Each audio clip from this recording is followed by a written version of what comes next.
ಬಂದಿದ್ದಾನೆ. ಎಲ್ಲ ಕಡೆಗೂ ಕೂಡ ಅವನ ಆ ಚಿತ್ರವಾದಂತಹ ತೇಜಸ್ಸು ಅದು ಎಲ್ಲರೂ ಸೋತಾ ಇದೆ, ಲೋಕಕಂಟಕವಾದ್ದರಿಂದ ಇದನ್ನ ಯಾರೂ ಕೂಡ ಸರ್ವಸಾಧ್ಯ ಇಲ್ಲ. ದೇವಾದಿ ದೇವತೆಗಳೆಲ್ಲ ಬಹುಮಾತ್ರವೇ ಅವನ ಮೇಲೆ ಶಸ್ತ್ರಾಸ್ತ್ರಗಳನ್ನು ಪ್ರಯೋಗ ಮಾಡ್ತಾ ಇದ್ದಾರೆ. ಯಾವ ಆಟ ಹಿಡಿಯಿಲ್ಲ, ಎಲ್ಲ ಶಸ್ತ್ರಗಳಿಂದ ನುಗ್ಗಿ ಹಾಕಿಬಿಟ್ಟ. ಎಲ್ಲ ಒಂದು ಶಸ್ತ್ರಗಳ ಆಟ ಆಗ್ತಾ ಇಲ್ಲ, ಬಹುಮಾತಿಲ್ಲ. ಕಡೆ ಇಂದ್ರದೇವರಿಗೆ ಅವನು ಬ್ರಹ್ಮಪುತ್ರನಾದ್ದರಿಂದ ಬ್ರಹ್ಮಹತ್ಯಾದೋಷ ಬಂತು. ಅವರಿಗೆ ಬಿಡ್ತಾನೆ ಬ್ರಹ್ಮಹತ್ಯಾದೋಷ 1 ವರ್ಷ ಸತತವಾಗಿ ಕಾಣ್ತಾ ಇದ್ದಂತೆ. ಆವಾಗ ಬ್ರಹ್ಮದೇವರಿಗೆ ಮೊರೆ ಇಟ್ಟಾಗ ಆವಾಗ ಇದನ್ನ 4 ಕಡೆ ಅದನ್ನ ವಿಭಾಗ ಮಾಡಿಬಿಡು, ಅಲ್ಲಲ್ಲಿ ಹಂಚಿಬಿಡುವ ಅಂತ ಬ್ರಹ್ಮದೇವರ ಆಜ್ಞೆಯಂತೆ ಭೂಮಿಯಲ್ಲಿ ಪ್ರಥಮ ಪ್ರವಾಹದಲ್ಲಿ ಈ ಪ್ರಕಾರವಾಗಿ ಮತ್ತು ಸ್ತ್ರೀಯರ ರಹಸ್ಯದಲ್ಲಿ ಅದನ್ನ ಆ ಪ್ರಕಾರವಾಗಿ ಅಲ್ಲಲ್ಲಿ ವಿಭಾಗ ಮಾಡಿದ್ದಾರೆ. ಅದನ್ನು ಕೂಡ ಹೇಳ್ತಾರೆ.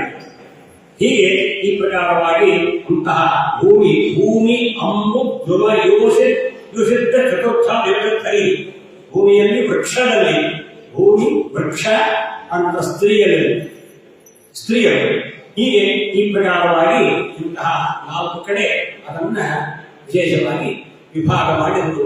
ಅದಕ್ಕಾಗಿ ಆ ಒಂದು ಪ್ರಜೋದರ್ಶನ ಅಂತ ಋತು ರಜಸ್ವರಿ ಆದಾಗ ಪ್ರಥಮೆ ಹರಿಶಾಂಗಾಲಿ, ದ್ವಿತೀಯ ಬ್ರಹ್ಮಗಾತಿನಿ, ತೃತೀಯ ರಜಕಿ, ಚತುರ್ಥಿ ಶುದ್ಧಿ ವರ್ಗದಿ ಅಂತ ಪ್ರಮಾಣ.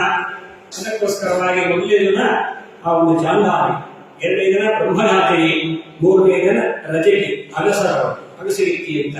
4ನೇ ದಿನ ಶುದ್ಧಿ ಆಗ್ತಾಳೆ. ಆವಾಗ ಅಡಿಗೆ ಮುಂತಾದ್ರು ಮಾಡಲಿಕ್ಕೆ ಬರುವುದಿಲ್ಲ. 5ನೇ ದಿನವೇ ಶುದ್ಧಿ, ಅದು ಧರ್ಮಶಾಸ್ತ್ರ.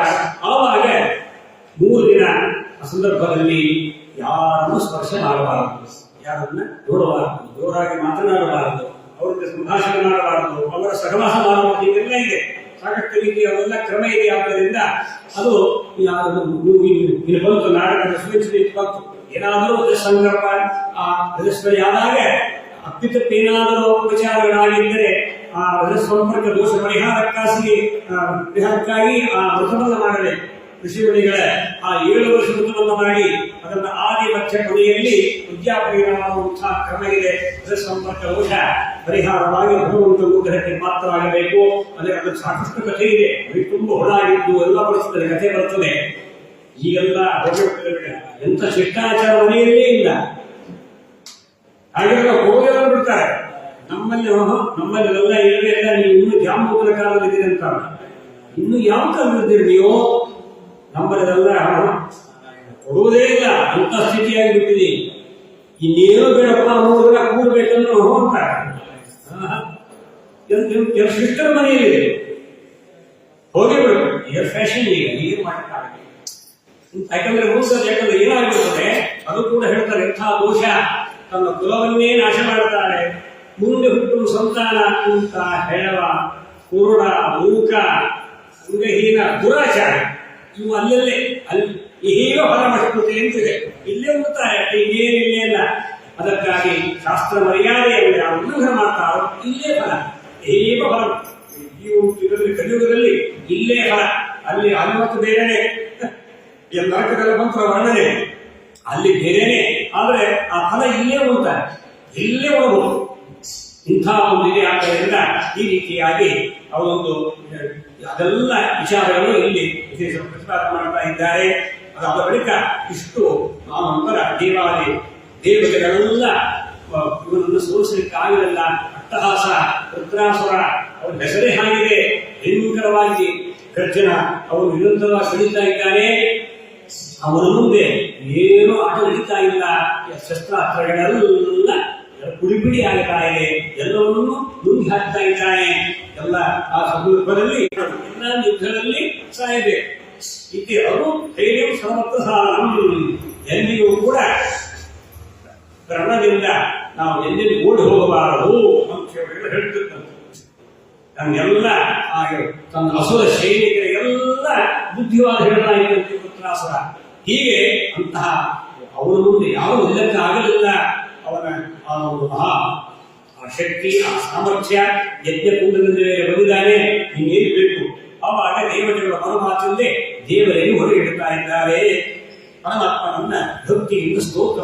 ಇದ್ದಾರೆ. ಅಂತಹ ನಿನ್ನ ಅವರ ಲೀಲೆ ಕೃತಾವತಾರ ಸ್ತುತಿ ಸ್ವಮಾಯ ಕೃತ್ವ ಆತ್ಮಸಾತ್ ಪಾತಿ ಯುಗೇ ಯುಗೇ ಚ. ಪರಮಾತ್ಮ ನಾನಾ ಯುಗಗಳಲ್ಲಿ ಧರ್ಮ ಸಂಸ್ಥಾಪನಾರ್ಥಾಗಿ ಸಂಭವಾಮಿ ಯುಗೇ ಯುಗೇ. ಧರ್ಮಸ್ಥಾಪನೆ, ಶಿಷ್ಟ ರಕ್ಷಣೆ, ದುಷ್ಟರ ನಿಗ್ರಹ ಪರಮಾತ್ಮ ಮಾಡುವಂತಹ ಅವತಾರಗಳು. ಹೌದು, ಮತ್ಸ್ಯಾದಿ ಎಲ್ಲ ರೂಪಗಳಲ್ಲಿಯೂ ಕೂಡ ಎಲ್ಲರಿವಾಗಿರತಕ್ಕಂತಹ ದುಷ್ಟರ ಶಿಕ್ಷಣ, ಶಿಷ್ಟ ರಕ್ಷಣೆ, ಧರ್ಮ ಸ್ಥಾಪನೆ ಇದೆಲ್ಲ ನೆರವೇರಿಸಿದ್ದಾದ್ದರಿಂದ ಅಂತಹ ಪ್ರಳಯದಲ್ಲಿ ಒಂದು ದುರ್ಗಾದೇವಿ ಎಲ್ಲರಿಗೂ ಕೂಡ ಲಯವನ್ನ ಉಂಟು ಮಾಡ್ತಾಳೆ. ತಮೋಭಿಮಾನಿನಿ ಅಂತಹ ಅವರಿಂದಲೂ ರಕ್ಷಣೆ ಮಾಡುವುದು ಪರಮಾತ್ಮ ಅಂತ ಹೇಳುತ್ತಾ ಅವರ ಅದ್ಭುತವಾದಂತಹ ಲೀಲೆಗಳನ್ನ ಮತ್ತು ಅವರು ಮಾಡುವಂತಹ ವಿಶಿಷ್ಟವಾಗಿರತಕ್ಕಂತಹ ಎಲ್ಲ ಗುಣಕರ್ಮಗಳನ್ನ ಭಕ್ತಿಯಿಂದ ಅವರು ಸ್ತೋತ್ರ ಮಾಡ್ತಾ ಇದ್ದಾರೆ. ನಿನ್ನ ಅವತಾರಗಳು ಲೋಕ ಕಲ್ಯಾಣಾರ್ಥವಾಗಿ ಎಲ್ಲರೂ ಉದ್ಧಾರಕ್ಕಾಗಿ ಸ್ವಾಮಿ ನೀನೇ ದೇವದೇವೋತ್ತಮ. ಅದಕ್ಕಾಗಿ ಪರಂ ಪ್ರಧಾನಂ ಪುರುಷಂ ವಿಶ್ವಂ ಅನ್ಯಂ ಮೃಜಾಮ ಸರ್ವೇ ಶರಣಂ ಶರಣ್ಯಂ ಸ್ವನಾಮೋ ಭಾಷಿತಿ ಶಂಭ. ನಿನ್ನಲ್ಲಿ ಯಾರು ನಿನ್ನ ನಾಮ ಸಂಕೀರ್ತನ, ನಿನ್ನಲ್ಲಿ ಭಕ್ತಿ, ಶಂ ಅಂದ್ರೆ ವಿಶಿಷ್ಟವಾದಂತಹ ಸೌಖ್ಯ, ಅದೆಲ್ಲ ನಾಮ ಸಂಕೀರ್ತನ ಮಾತ್ರದಿಂದ, ನಿನ್ನ ಮಹಿಮಾಶ್ರವಣ ಮಾತ್ರದಿಂದ ನಮಗೆ ಸೌಖ್ಯ ಉಂಟಾಗ್ತದೆ. ಅದರ ಹೊರತು ಅನ್ಯ ಉಪಾಯವಿಲ್ಲ ಸ್ವಾಮಿ. ನೀವೇ ತ್ವಮೇವ ಶರಣಮ್ಮ, ನೀವೇ ನಮಗೆ ಶರಣಾಗತ ವತ್ಸಲವಾಗಿದೆ. ಆದ್ದರಿಂದ ನಾವೆಲ್ಲ ಶರಣ ಬಂದಿದ್ದೇವೆ. ನಮ್ಮನ್ನ ಈ ವೃತ್ರಾಸುರದಿಂದ ನಮ್ಮನ್ನಷ್ಟೇ ಅಲ್ಲ ಸಮಸ್ತ ಲೋಕವನ್ನು ಸಂರಕ್ಷಣೆ ಮಾಡಪ್ಪ, ಲೋಕ ಕಲ್ಯಾಣವನ್ನು ಮಾಡು. ಇವರಿಂದ ಯಾರಿಂದಲೂ ಇವನನ್ನ ಅವನ ಆ ಒಂದು ಪೀಡೆ ಅದನ್ನು ಯಾರಿಂದಲೂ ಕೂಡ ತಡೆಯಕ್ಕಾಗ್ತಾ ಇಲ್ಲ ಅಂತ ಹೇಳಿ ಭಕ್ತಿಯಿಂದ ಅವರು ಸ್ತೋತ್ರ ಮಾಡ್ತಾ ಇದ್ದಾರೆ. ಓಂ ನಮಸ್ತೆ ಭಗವನ್ನಾರಾಯಣ ವಾಸುದೇವಾಯ ಪುರುಷ ಮಹಾಪುರುಷ ಮಹಾಮಭಾವ ಪರಮಂಗಲ ಪರಮ ಕಲ್ಯಾಣ ಪರಮ ಕೇವಲ ಜಗದಾಧಾರ ಲೋಕೈಕನಾಥ ಸರ್ವೇತು ಲಕ್ಷ್ಮೀನಾಥ ಪರಮಹಂಸರಾಜಗೈಹಿ ಪರಮೇಣನಾಥಯೋಗಸಮಾಧಿನ. ಗದ್ಯಾತ್ಮಕವಾಗಿದೆ, ಅದ್ಭುತವಾಗಿರ್ತಕ್ಕಂಥ ರೀತಿಯಾಗಿ ದೇವತೆಗಳು ಅಂತಹ ಪರಮಾತ್ಮನ ಭಕ್ತಿಯಿಂದ ಸ್ತೋತ್ರ ಮಾಡ್ತಾರೆ. ಆ ಸ್ತುತಿಗೆ ಪರಮಾತ್ಮ ಮೆಚ್ಚಿ ಪ್ರೀತೋಹಂ ಸ್ವರಶ್ರೇಷ್ಠ. ಪರಮಾತ್ಮ ಅವನು ಸ್ತುತಿ ಸ್ತೋತ್ರ ಪ್ರಿಯ, ಪರಮಾತ್ಮ ಅವನು ಸ್ತೋತ್ರ ಪ್ರಿಯ. ಅದಕ್ಕಾಗಿ ಅಂತಹ ಪರಮಾತ್ಮ ಸುಪ್ರೀತನಾಗಿದ್ದೇನಪ್ಪ. ಅದಕ್ಕಾಗಿ ನನ್ನ ಮದ್ರೂಪ ಸ್ಥಾನ ವಿದ್ಯೆಯ, ನನ್ನ ರೂಪ, ನನ್ನ ಸ್ಥಾನ, ನನ್ನ ಈ ಒಂದು ಹೊರವಿದ್ಯೆ, ದೇವಿದ್ಯೆ ವೇದವಿದ್ಯೆ ಪರಾಜಯ ಅಪರಾಜಯ ಎಂಬುದಾಗಿದೆ. ಹೊರವಿದ್ಯೆ ಅಪರವಿದ್ಯೆ, ರೋಗಾದಿ ಎಲ್ಲ ಬೇರೆ ಹೊರವಿದ್ಯೆ, ಅಪರವಿದ್ಯೆ ಶಿಕ್ಷಾದಿ ಎಲ್ಲ ಷಡಂಗ ಸಹಿತವಾದಂತಹ ಶಾಸ್ತ್ರಗಳು ಎಲ್ಲವೂ ಕೂಡ ಅದೆಲ್ಲ ನನ್ನನ್ನೇ ಉದ್ದೇಶವಾಗಿ ಪ್ರತಿಪಾದನೆ ಮಾಡ್ತಾ ಇದೆ. ಅದೆಲ್ಲವರ ವಿಶಿಷ್ಟವಾದಂತಹ ಉಪಾಸನೆಯನ್ನ ನೀವು ಧ್ಯಾನವನ್ನು ಮಾಡಿದ್ದೀರಪ್ಪ. ಅಷ್ಟು ನನಗೆ ಪರಮ ಸಂತೋಷವಾಗಿದೆ. ಅದರಲ್ಲೂ ಕೂಡ ಆತ್ಮಸ್ಥೈರ್ಯ ಮತ್ತು ಸ್ಮೃತಿ ಮತ್ತು ಅದೇ ರೀತಿಯಾಗಿ ಭಕ್ತಿ ಇದೆಲ್ಲ ನಮ್ಮಲ್ಲಿ ಯಾರು ವಿಶೇಷವಾಗಿ ಮಾಡ್ತಾ ಇದ್ದಾರೋ ಅವರು ಎಲ್ಲ ದುಃಖದಿಂದ ಅಷ್ಟೇ ಈ ಸಂಸಾರ ವಾಂಛೆಯಿಂದಲೇ ತಾಬಿಡುತ್ತಾರೆ. ಮೈ ಏಕಾಂತಮತಿ ನಾಣ್ಯನ್ಮತ್ತು ವಾಂಛಿತ ತತ್ವವಿದ. ತತ್ವಜ್ಞಾನ ಯಾರಿದೆ ಅಂತ ತತ್ವವೇತ್ತರಾದಗಳು ನನ್ನನ್ನು ಬಿಟ್ಟು ಬೇರೆ ಯಾವುದನ್ನೂ ಅಪೇಕ್ಷೆ ಮಾಡುವುದಿಲ್ಲ. ಏಕಾಂತಾನ ನಕಸಿದ್ರೆ ಅರ್ಥೇ ನಾರಾಯಣೋ ದೇವ ಅಂತಿದೆ. ಏಕಾಂತ ಭಕ್ತರು ಪರಮಾತ್ಮನನ್ನೇ ಅಪೇಕ್ಷೆ ಪಡ್ತಾರಂತೆ. ಪರಮಾತ್ಮನೇ ಪುರುಷಾರ್ಥ ಸಾರಲಿಕ್ಕೆ ನಾವೇ ಬೇಡಬೇಕು, ಅವನಿಗೆ ಗೊತ್ತು, ನಾವು ಏನು ಬೇಕು. ಹಾಗೆ ಏಕಾಂತ ಭಕ್ತರು ಏನು ಕೇಳೋದೇ ಇಲ್ಲ. ಏಕಾಂತ ಮತಿ ನಾನು ಮತ್ತು ಅಂಚತಿ, ಅವರು ಎಂದೆಂದೂ ಕೂಡ ನನ್ನ ಹೊರತು ಇನ್ನೇನೂ ಅಪೇಕ್ಷೆ ಕೊಡುವುದೇ ಇಲ್ಲ ಅಂತ ಏಕಾಂತ ಭಕ್ತರ ಲಕ್ಷಣ ಇದೆ. ಅದಕ್ಕಾಗಿ ಈ ಪ್ರಕಾರವಾಗಿ ಇದನ್ನ ಅಂತಹ ಆ ಮಹಿಮೆಯನ್ನ ಶ್ರೀ ಸಾಮಾನ್ಯ ತಾನು ತಿಳಿತಾನೆ. ಅದಕ್ಕಾಗಿ ಇಂತಹ ನಿಮಗೆಲ್ಲ ವಿಶಿಷ್ಟವಾಗಿರತಕ್ಕಂತಹ ಅಭಯವನ್ನು ಕೊಡ್ತಾ ಇದ್ದೇನೆ. ಭಗವನ್ ಯಾಕ ಭದ್ರಬೋಧನೆಗೆ ಭಗವನ್ನು ಇಂದ್ರನಿಗೆ ಪರಮಮಂಗಲವಾಗಿದೆ. ನೀನು ಈಗಿಂದೀಗಲೇ ದಧೀಚಿ ಆಶ್ರಮಕ್ಕೆ ಹೋಗಬೇಕು. ಅವರಿಂದ ಅಸ್ಥಿಯನ್ನ ಯಾಚನೆ ಮಾಡ. ಅವರ ಅಸ್ಥಿ ಎಂಥದ್ದು? ವಿದ್ಯಾ ತಪಸ್ಸಾರಂ ಗಾತ್ರಂ ಯಾಚಿತ ಮಾಚಿರಂ. ದಧೀಚಿ ಅಸ್ಥಿ ಹೇಗಿದೆ? ವಿದ್ಯಾ ವ್ರತ ತಪಸ್ ಮಾಡಿ ಮಾಡಿ ಮಾಡಿ ಮಾಡಿ ಮಾಡಿ ಅದು ಎಲ್ಲ ಅಸ್ಥಿಗತವಾಗಿರುತ್ತದೆ. ಅಸ್ಥಿಗತವಾಗಿರತಕ್ಕಂತಹ ಆ ಶಕ್ತಿ ಅಷ್ಟು ಅವರಲ್ಲಿ ಪರಿಪಕ್ವವಾಗಿದೆ. ಆದ್ದರಿಂದ ಅದರಿಂದಲೇನೆ ಅಸ್ಥಿಗಳಿಂದಲೇನೆ ವಜ್ರಾಯುಧ ವಿಶ್ವಕರ್ಮನಿಂದ ಮಾಡಿಸಿ ನೀವು ಸಿದ್ಧಪಡಿಸಿಕೊಳ್ಳಬೇಕು. ನಾನು ನನ್ನ ಒಂದು ಶಕ್ತಿಯನ್ನ ಅದರೊಳಗೆ ಸ್ಥಾಪನೆ ಮಾಡುತ್ತೇನೆ. ಆಯುಧಾನ ಯಥಾ ವಜ್ರೀ ಅಂತ. ವಜ್ರಾಯುಧ ಯಾಕೆ ಅದು ಶ್ರೇಷ್ಠ? ಪರಮಾತ್ಮನ ಅವನ ಶಕ್ತಿಯಲ್ಲಿದೆ, ಪರಮಾತ್ಮ ತೇಜಸ್ಸಲ್ಲಿದೆ. ಆಯುಧಾನ ಯಥಾ ವಜ್ರೀ ಋತೂನಾಂ ಕುಸುಮಾಕರ ಮಾಸಾನಾಂ ಮಾರ್ಗಶೀರ್ಷೋಹಂ. ಇದೆಲ್ಲ ಇದೆ ನೋಡಿ. ಈ ಪ್ರಕಾರವಾಗಿ ಮಾಸದಲ್ಲಿ ಮಾರ್ಗಶೀರ್ಷ ಮಾಸ ನಾನಾಗಿದ್ದೇನೆ, ಋತುಗಳಲ್ಲಿ ವಸಂತ ಋತು ನಾನಾಗಿದ್ದೇನೆ. ಹೇಗೋ ಹಾಗೆ ಇಲ್ಲಿ ಈ ಕುರಿತಂತಹ ಆಯುಧಗಳಲ್ಲಿ ವಜ್ರಾಯುಧ ನಾನಾಗಿದ್ದೇನೆ ಅಂತ ಪರಮಾತ್ಮ ತನ್ನ ತೇಜಸ್ಸನ್ನ ಅದರಲ್ಲಿ ವಿಶೇಷವಾಗಿ ಇಟ್ಟಿದ್ದಾನೆ. ಇದರಿಂದಲೇ ಅವನನ್ನು ಕೊಲ್ಲಲಿಕ್ಕೆ ಆಗತ್ತೆ ಹೊರತು ಅವನನ್ನು ಯಾವುದೇ ಶಸ್ತ್ರಾಸ್ತ್ರಗಳಿಂದ ಅವನನ್ನು ಸಂಹಾರ ಮಾಡಲಿಕ್ಕೆ ಸಾಧ್ಯವಾಗುವುದಿಲ್ಲ. ಚಿರಂ ಕೂಡಲೇ ಹೋಗಬೇಕೇ, ತಡ ಮಾಡಬಾರದು. ಇನ್ನಷ್ಟು ಬೆಳಿತಾ ನಾವು ಲೋಕಕಂಟಕ. ಹೀಗಾಗಿ ಅವನ ಹೆಸರೇ ಆಗಿದೆ ವೃತ್ರ ವೃತ್ರ ಅಂತ. ಅದಕ್ಕೆ ಅಮಿತ್ರ ವೃತ್ರ ದಶ್ವ ಶೂನ್ಯಾಭಾರಾತ್ಮನ್ನ ವೇದದಲ್ಲಿಯೂ ಅವನ ಮಹಿಮೆ ಬಂದಿದೆ. ಆದ್ದರಿಂದ ಅವನನ್ನು ಏನಾಮಕ ಇದೇ ಲೋಕ ತಮಸ ಅಷ್ಟಮೂರ್ತಿನ ನಿಂತಿದೆ. ಅದಕ್ಕಾಗಿ ಅವನ ಇದರಿಂದ ವರ್ಚಸ್ಸಿನಿಂದ ಇಡೀ ಜಗತ್ತೇ ಕತ್ತಲೆ ತುಂಬ ಹೋಗ್ಬಿಟ್ಟಿದೆ ನೋಡ್ರಿ. ಬೆಳಕು ತುಂಬಬೇಕು. ಇವರ ಅಸುರ ಈ ರೀತಿಯಾಗಿ ಅಂತಹ ಮಹಾಗಣಂಧಕಾರ ಎಲ್ಲ ಆವರಿಸಿಬಿಟ್ಟಿದೆ. ಅದಕ್ಕೋಸ್ಕರವಾಗಿ ಸವೇ ವೃತ್ರ ಪಾಪ ಪರಮದಾರಣ ಅಂತ ಮಹಾ ಭಯಂಕರವಾಗಿರತಕ್ಕಂತಹ ರೂಪ ಅವರದಾಗಿದೆ. ಅದಕ್ಕಾಗಿ ಅವನನ್ನ ಸಂಹಾರ ಮಾಡಲಿಕ್ಕೆ ಬೇರೆ ಯಾವ ವಸ್ತು ಶಸ್ತ್ರಗಳು ಆಗುವುದಿಲ್ಲ. ಬರೇ ವಜ್ರ ಇದ್ರೂ ಉಪಯೋಗಿಲ್ಲ. ನಮ್ಮ ತೇಜಸ್ಸಿರಬೇಕಲ್ಲ, ನಮ್ಮ ಆ ವರ್ಚಸ್ಸಿರಬೇಕು. ಇದ್ದಾಗ ಮಾತ್ರ ನಾವು ಸಂಹಾರ ಮಾಡಲಿಕ್ಕೆ ಸಾಧ್ಯವಾಗುತ್ತೆ. ಅಂದು ಕೂಡಲೇ ದರಿದ್ರಋಷಿಗಳ ಆಶ್ರಮಕ್ಕೆ ಪರಮಾತ್ಮನಿಗೆ ನಮಸ್ಕಾರ ಮಾಡಿ ಅಲ್ಲಿಂದ ನೇರವಾಗಿ ದರಿದ್ರಋಷಿಗಳ ಆಶ್ರಮಕ್ಕೆ ಬಂದಿದ್ದಾರೆ. ದರಿದ್ರಋಷಿಗಳು ಇಂತಹ ಮಹಾನುಭಾವರು, ಇಂತಹ ಆ ಒಂದು ಮಂತ್ರ ದ್ರಷ್ಟಾವರ ಹೌದು. ಅದೇ ರೀತಿಯಾಗಿ ಆ ಮಂತ್ರ ಶಕ್ತಿ ಶಿಷ್ಟವಾಗಿರ್ತಕ್ಕಂತಹ ಜಪತಪಾನುಷ್ಠಾನ ಮಾಡಿ ಮಾಡಿ ಮಾಡಿ ಮಾಡಿ ಮಾಡಿ ಅವರು ಶಿಷ್ಟವಾಗಿ ಮಹಾಸಿದ್ಧರಾಗಿದ್ದಾರೆ. ಅಂತಹ ದರೀತಿ ಋಷಿಗಳೇ ಆ ಪುಷ್ಟು ಅವರಿಗೆ ನಾರಾಯಣ ಕವಿತೋಪದೇಶ ಮಾಡಿದರು. ಆ ನಾರಾಯಣ ವರ್ಮವನ್ನ ಪುಷ್ಟು ವಿಶ್ವರೂಪಾಚಾರ್ಯರಿಗೆ, ವಿಶ್ವರೂಪನು ಇಂದ್ರದೇವರಿಗೆ. ಹೀಗೆ ಒಂದು ಪರಂಪರೆ. ಅಶ್ವಶರ ವಿದ್ಯೆ ಅವರಿಗೆ ಗೊತ್ತಿತ್ತಂತೆ. ಅಶ್ವಿನಿ ದೇವತೆಗಳು ಬಂದು ನಮಗೆ ಈ ವಿದ್ಯೆಯನ್ನು ಕೊಡಬೇಕು ಅಂತ ಪ್ರಾರ್ಥನೆ ಮಾಡ್ತಾರೆ. ಈ ವಿದ್ಯೆ ನಮಗೆ ನೀವು ಉಪದೇಶ ಮಾಡಿ ಅಂತ. ಆಗ ನಾನೀಗ ಕರ್ಮದಲ್ಲಿದ್ದೇನೆ, ಎಲ್ಲ ಮುಗಿದ ಮೇಲೆ ನೀವು ಬಂದ್ರೆ ಹೇಳ್ಕೊಡ್ತೇನೆ ಅಂತ ಆಶ್ವಾಸನೆ ಕೊಟ್ಟರು.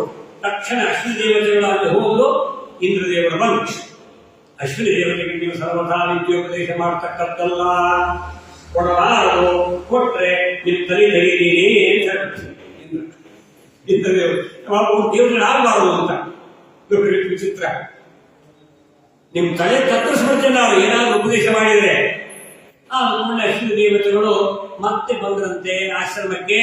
ಬಂದಾಗ ಸ್ವಾಮಿ ವಿದ್ಯೋಪದೇಶ ಮಾಡ್ರಿ, ಆ ಅಶ್ವಶರ ವಿದ್ಯೆ, ಅದು ಪ್ರವರ್ಗ ವಿದ್ಯೆ, ಶ್ರೇಷ್ಠವಾದ ಮಹಾವಿದ್ಯೆ ತಮ್ಮಲ್ಲಿದೆ, ಉಪದೇಶ ಮಾಡಬೇಕಂದಾಗ ನಡೆದ ಎಲ್ಲ ವೃತ್ತಾಂತವನ್ನು ಋಷಿಗಳು ಹೇಳಿದರು. ತಲೆ ತೆಗೆದನಪ್ಪ ಹೇಳಿಬಿಟ್ರೆ ನೀವೇನು ಚಿಂತನೆ ಮಾಡಬೇಡಿ, ನಿಮ್ಮ ತಲೆ ನಾವೇ ತೆಗಿತೇವೆ. ನಿನ್ನೆ ನಿಮ್ಮ ತಲೆಗೆ ನಾವು ಕುದುರೆ ಮುಖ ಇದ್ದೇವೆ. ಕುದುರೆ ಮುಖದಿಂದ ನೀವು ನಮಗೆ ಅಶ್ವಮುಖದಿಂದ ಉಪದೇಶ ಮಾಡಿರಿ. ಅದು ಅಶ್ವಶರ ವಿದ್ಯೆ. ಅಶ್ವ ತಲೆ, ಕುದುರೆ ತಲೆ ಇರುವುದರಿಂದ, ಆ ಕುದುರೆ ಮುಖ ಇರುವುದರಿಂದ ನೀವು ವಿದ್ಯೋಪದೇಶ ಮಾಡಿ ಮತ್ತೆ ನಿಮಗೆ ಮರಳಿ ಪುನಃ ನಿಮ್ಮ ಶಿರಸ್ಸನ್ನು ನಾವು ಪರೀಕ್ಷೆ ಕೊಡ್ತೀವಿ. ಮತ್ತೆ ಅದಕ್ಕೆ ಅಂಟಿಸಿಬಿಡ್ತೀವಿ ನಾವು ಯೋಜನೆಯನ್ನ. ಅದು ನಮ್ಮ ಜವಾಬ್ದಾರಿ. ಅವರು ವೈದ್ಯರು, ಅಶ್ವಿನಿ ದೇವತೆಗಳು, ಅಶ್ವಿನಿ ಕುಮಾರರು ಸಾಮಾನ್ಯರಲ್ಲ. ಹೌದು. ಹೀಗಿರುವುದರಿಂದ ಆಯ್ತು. ಇನ್ನು ವಿದ್ಯೆ ಕೇಳಿಕೊಂಡಿದ್ದರಿಂದ ವಿದ್ಯಾದಾನ ಮಹಾದಾನ ಹೋಗಿ ಬ್ರಹ್ಮರಾಕ್ಷಸ ಆಗುವಂತಹ ಇವರಲ್ಲಿ ಭರ್ತಿ ಆದ್ದರಿಂದ ವಿದ್ಯೆ ಹೇಳ್ಕೊಡ್ಬೇಕು, ಒಂದು ವಿದ್ಯೆ ಕಲಿಸಬೇಕು. ಅದಕ್ಕಾಗಿ ಹಾಗೆ ಅಂತ ಹೇಳಿ ಸಂದರ್ಭದಲ್ಲಿ ಆ ಒಂದು ಕುದುರೆಯ ಮುಖ, ಅದರಿಂದ ಅವರಿಗೆ ವಿದ್ಯೆ, ಪ್ರವರ್ಗ ವಿದ್ಯೆಯನ್ನ ಉಪದೇಶ ಮಾಡುತ್ತಾರೆ. ಉಪದೇಶ ಅಶ್ವಿನಿ ದೇವತೆಗಳು ಅದನ್ನು ಪಡೆದು ಪುನಃ ಅವರಿಗೆ ಮತ್ತೆ ಅವರ ತಲೆಯನ್ನು ಅವರಿಗೆ ಮತ್ತೆ ಯಥಾ ಪ್ರಕಾರವಾಗಿ ಅವರನ್ನ ಮೂರು ರೂಪಕ್ಕೆ ಅವರು ಮತ್ತೆ ಹೇಗಿದ್ದರ ಹಾಗೆ ಅವರನ್ನ ಇರುವಂತೆ ಮಾಡಿ ಗುರುದಕ್ಷಿಣೆಯನ್ನು ಕೊಟ್ಟು ಅವರು ಮಹಾ ಪದವಿಯನ್ನ ಅವರನ್ನು ಪಡೆದುಕೊಂಡರು. ಎಲ್ಲ ನೋಡಿ ಪರಮಾತ್ಮನ ಲೀಲೆ. ನಾವೊಂದು ಬಗೆದರೆ ದೈವವೊಂದು ಬಗೆದೀತು ಅಂತಲ್ಲಿಕ್ಕೆ ಇದೇ ಸಾಕ್ಷಿ ಅಂತ ಹೇಳ್ತಾ ಇದ್ದಾರೆ. ಇಷ್ಟೆಲ್ಲ ಇದೆ ಹಿನ್ನೆಲೆ, ಇಷ್ಟೆಲ್ಲ ಅದಕ್ಕಾಗಿ ಇದು ಅಶ್ವಶಿರ, ಅದು ಕುದುರೆ ಮುಖ ಹೇಗೆ ಬಂತು ಅಂದ್ರೆ ಈ ರೀತಿಯಾಗಿ ಇಂತಹ ಒಂದು ಇದು ಕೂಡ ಕಥೆ ಬರ್ತದೆ. ಇದು ಬೇರೆ ಪುರಾಣದಲ್ಲಿ ಬರ್ತದೆ, ಇದನ್ನು ನಾವೆಲ್ಲ ಸೇರಿಸಬೇಕು. ಬೇರೆ ಪುರಾಣದಲ್ಲಿ ಇದೆಲ್ಲ ಕಥೆ ಇದೆ. ಹೀಗೆ ಏನ ವೃತ್ರ ಸರೋಹರ್ತ ಮತ್ತೇನು ಪೂರ್ವತಃ ತಸ್ಮೇಗೆ ತೇಜ ಅಸ್ತ್ರಾಯ ಸಂಬಂಧ, ಈ ರೀತಿಯಾಗಿ ಅಂತಹ ಆ ವೃತ್ರಾಸುರನ ಸಂಹಾರ ಮಾಡಲಿಕ್ಕೆ ವಜ್ರಾಯುಧ ಅದನ್ನ ನೀವು ಇಟ್ಟುಕೊಂಡ್ರಿ. ಆ ನಂತರ ಆ ವಿಶಿಷ್ಟವಾಗಿರ್ತಕ್ಕಂತಹ ನೀವು ಕೂಡ ಒಳ್ಳೆಯ ಭದ್ರತೆ ನಿಮಗೂ ಉಂಟಾಗತ್ತೆ, ಎಲ್ಲ ಹಿಂಸೆಯಿಂದ ನೀವು ಪಾರಾಗಿರ್ತೀರಿ ಅಂತ ಭಗವಂತನ ಆಜ್ಞೆಯಂತೆ ಅವರು ನೇರವಾಗಿ ದರಿದ್ರ ಆಶ್ರಮಕ್ಕೆ ಬಂದಿದ್ದಾರೆ. ಬಂದು ಅವರನ್ನ ಬರಮಾಡಿಕೊಳ್ತಾರೆ. ದರಿದ್ರ ನಮ್ಮ ಮಹರ್ಷಿಗಳು ಅವರನ್ನ ಬರಮಾಡಿಕೊಂಡ್ರು. ಇಂತಹ ಮಹತ್ತರ ಕಾರ್ಯಕ್ಕೆ ನಮ್ಮ ಹತ್ರ ಬಂದಿದ್ದೇವೆ, ಲೋಕ ಕಲ್ಯಾಣವಾಗಬೇಕು, ಅದಕ್ಕಾಗಿ ತಮ್ಮ ಅಸ್ಥಿಗಳನ್ನು ನಮಗೆ ದಯಪಾಲಿಸಬೇಕು, ಅದರಿಂದ ವಜ್ರಾಯುಧ ನಿರ್ಮಾಣವಾಗಬೇಕಾಗಿದೆ. ಒಬ್ಬ ಮಹಾ ಅಸುರ ಲೋಕಗಂಟನ ಅವು ಸಂಹಾರ ಮಾಡಬೇಕಾಗಿದೆ. ಎಂಥ ಸ್ವಾರ್ಥಿಗಳಲ್ಲಿ ನಿಮ್ಮ ರಕ್ಷಣೆಗೆ ಲೋಕ ರಕ್ಷಣೆಗೆ ನಾನೊಬ್ಬರೇ ಬೇಕಾ ನಿಮಗೆ? ನನ್ನದೇ ದೇಹ ಬೇಕಾ ನಿಮಗೆ? ಬೇರೆ ಇಲ್ವಾ? ಬೇರೆ ಶರೀರ ಯಾವುದೂ ಇಲ್ವಾ? ಯಾವುದು ಪ್ರಾಣಿ ಸತ್ತಿದೆ ಅದು ತಗೊಂಡು ಹೋಗಿ ಆ ಅಸ್ಥಿಗಳಿರ್ತವಲ್ಲ, ಹೋಗಿ ಎಲ್ಲ ಅಸ್ಥಿಗಳೆಲ್ಲ ಹಾಕ್ತಾರೆ, ತಗೊಂಡು ಹೋಗಿ ಮಾಡುತ್ತಾನೆ. ಹೋಗಿ ನನ್ನ ಹತ್ರ ಬರ್ಬೇಕಾ ನೀವು? ನಾನು ಸುಮ್ಮನೆ ಅದಕ್ಕೆ ಈಗ ಅಂದ್ರೆ ಎಂದೆಂದೂ ಇದು ನಶ್ವರವಾದಂತಹ ದೇಹ. ಇವತ್ತೆಲ್ಲ ನಾಳೆ ಇದು ಬಿದ್ದು ಹೋಗುವಂತಹದ್ದಾದ್ದರಿಂದ ಅನಿತ್ಯವಾದದ್ದು, ನಿತ್ಯವಲ್ಲ ಈ ಶರೀರ, ಅನಿತ್ಯವಿದಣ್ಣ. ದೇಹ ಅನಿತ್ಯ, ಜೀವ ಮಾತ್ರ ನಿತ್ಯ, ಮೊದಲು ಹಾಗಿರುವುದರಿಂದ ಈ ಪ್ರಕಾರವಾಗಿ ಹಾಗೆ ಆಗಿದೆ. ಇದರಿಂದ ವಿಶ್ವ ಕಲ್ಯಾಣ ಆಗುವುದಾಗಿರಾದರೆ ಲೋಕ ಕಲ್ಯಾಣವಾಗ್ತಾ ಇದೆ, ಇದರಿಂದ ಕ್ಷೇಮವಾಗ್ತಾ ಇದೆ ಅನ್ನೋ ಬಳಿಕ ಅವಶ್ಯವಾಗಿ ಇದನ್ನು ನಾನು ಕೊಡ್ತೇನೆ ಅಂತ ಹೇಳಿ ಯೋಗ ಸಾಮರ್ಥ್ಯದಿಂದ ತಮ್ಮ ಪ್ರಾಣವನ್ನೇ ಅರ್ಪಿಸ್ತಾ ಇದ್ದಾರೆ ನೋಡ್ರಿ. ಅದಕ್ಕಾಗಿ ಪರೋಪಕಾರಾರ್ಥ ಇದಂ ಶರೀರಂ, ಲೋಕೋಪಕಾರಕ್ಕಾಗಿಯೇ ದೇಹವನ್ನೇ ಕೊಟ್ಟಿರ್ತಾರೆ. ಪರೋಪಕಾರಾರ್ಥ ಅದಕ್ಕೆ ಪರೋಪಕಾರಾಯ ವಹಂತಿ ನದ್ಯ, ಹಾಗೆ ಪರೋಪಕಾರಾಯ ಫಲಂತಿ ವೃಕ್ಷಾ, ಪರೋಪಕಾರಾಯ ಸ್ವತಾಂ ವಿಭೂತಯ, ಪರೋಪಕಾರಾರ್ಥ ಇದಂ ಶರೀರಂ ಅಂತ ಸುಭಾಷಿತ ಇದೆ. ವೃಕ್ಷಗಳು ಕೂಡ ಪರೋಪಕಾರಕ್ಕಾಗಿಯೇ ನಮಗಾಗಿ ಫಲ ಕೊಡುವುದ್ರೆ, ಹೂವನ್ನು ಕೊಡುವುದ್ರೆ ನಮಗಾಗಿ ಕೊಡ್ತದೆ, ನೆರಳು ಕೊಡ್ತದೆ, ಆಸರೆ ಕೊಡ್ತದೆ. ನದಿಗಳು ನಮಗಾಗಿ ಹರಿತಾರೆ, ಅವು ತಾವೇ ಕುಡಿತಾರೆ. ಅವು ನಮ್ದಕ್ಕೆ ಏನು ಪರೋಪಕಾರಗಳಿಗೆ ಎಲ್ಲ ನದಿಗಳು. ಅದಕ್ಕೆ ಜ್ಞಾನಿಗಳು ಕೂಡ ಸ್ವಾರ್ಥಕ್ಕಾಗಲ್ಲ, ಪರೋಪಕಾರಕ್ಕಾಗಿಯೇ ತಮ್ಮ ಇಡೀ ಜೀವನವನ್ನೇ ಅರ್ಪಿಸಿ ಬಿಡುತ್ತಾರೆ, ಜೀವನವನ್ನೇ ಕೊಡ್ತಾರೆ. ಹೀಗೆ ಅಂತಹ ಪರಮಾತ್ಮ ಅವರ ವಿಶೇಷ ಸನ್ನಿಧಾನ ಅನುಗ್ರಹ ಏವ ಚರಂತಿ ಭವ್ಯ ಜನಾರ್ದನಸ್ಯ, ಅನುಗ್ರಹಕ್ಕೋಸ್ಕರವಾಗಿಯೇ ಅವರು ಸಂಚಾರ ಮಾಡ್ತಾ ಇರ್ತಾರೆ. ಯಾರಿವಾರ ಮಾಡಿದ್ರು ಎಲ್ಲ ಕಡೆ ಬಟ್ಟೆಗೆಲ್ಲ ಅಂತ ಹೋಗ್ತಾ ಇರಲಿಲ್ಲ, ಅನುಗ್ರಹಕ್ಕಾಗಿ ಬರ್ತಾರಪ್ಪ. ಸಂಸ್ಕೃತಿ ಕೊಡುವುದಿಲ್ಲ ಯಾರು ಕೂಡ ಅನುಗ್ರಹ ಮಾಡಲಿಕ್ಕಾಗಿಯೇ ಬಂದಾರೆ ಅಂತ ಅರ್ಥ. ಹಾಗೆ ನಮ್ಮೆಲ್ಲ ಸಜ್ಜನರು ಅಂತಹ ಪರಮಾತ್ಮನ ಸನ್ನಿಧಾನ ಅವರು ಇರುತ್ತದೆ. ಆದ್ದರಿಂದ ಅಂತಹ ಮಹಾತ್ಮರು ಜ್ಞಾನಿಗಳಿರುತ್ತಾರೆ. ತಮ್ಮಲ್ಲಿ ತಮ್ಮ ಇಡೀ ಶರೀರ ದೇಹವನ್ನೇ ಪರೋಪಕಾರಕ್ಕಾಗಿಯೇ ಅದನ್ನು ವಿನಿಯೋಗ ಮಾಡಿಬಿಡ್ತಾರೆ, ಅದಕ್ಕೆ ತಮ್ಮನ್ನೇ ತಾವು ಅರ್ಪಿಸಿಕೊಂಡು ಬಿಡ್ತಾರೆ. ಇದೇ ಸಾಕ್ಷಿ. ಈ ರೀತಿಯಾಗಿ ದೇಹದ ನಶ್ವರತೆಯನ್ನ ತಿಳಿದುಕೊಂಡು ತಮ್ಮನ್ನೇ ತಾವು ಅರ್ಪಿಸಿಕೊಂಡಿದ್ದಾರೆ ಯೋಗ ಸಾಮರ್ಥ್ಯದಿಂದ. ಆಗ ಅದಕ್ಕೆಲ್ಲ ಸಂಸ್ಕಾರ ಎಲ್ಲ ಮಾಡಿ ಆ ಅಸ್ಥಿಗಳನ್ನೆಲ್ಲ ಆಯ್ದು ತಂದು ವಿಶ್ವಕರ್ಮನ ಹತ್ರ ಕೊಟ್ಟರು. ಅದರಿಂದ ವಜ್ರಾಯುಧವನ್ನ ನಿರ್ಮಾಣ ಮಾಡಿದರು.